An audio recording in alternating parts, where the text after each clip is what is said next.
Winston Smith tried to resist the herd. He wrote in a diary. He had an affair.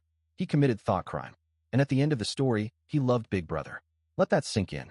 The man who tried to be free ended up loving the thing that enslaved him. Nietzsche would look at 1984 and say, Orwell wrote the manual for herd morality.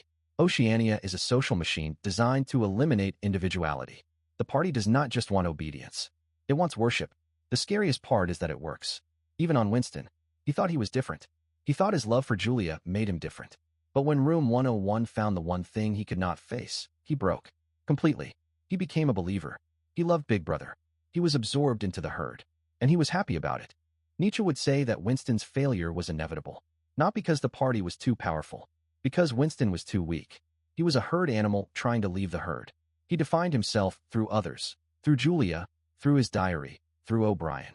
Every act of rebellion was still oriented toward other people. He never created his own values from scratch. He just adopted the inverse of the party's values and called it freedom. That is not freedom. The Übermensch does not rebel against the herd. The Übermensch ignores the herd. Does not need the herd's recognition. Does not need approval. Winston needed all of those things. And that need is what Room 101 exploited. If you resist the herd the way Winston did, if your resistance depends on other people, if it needs to be seen and validated, you will end up like Winston. You were never free to begin with. You were just a rebel sheep. The real lesson of 1984 is about the fragility of the self. Winston's identity was a house of cards. If you do not build yourself into something solid, independent of what others think, you are always one crisis away from breaking. You are always one Room 101 away from loving Big Brother. The herd always wins unless you become something the herd cannot touch. And most people never do.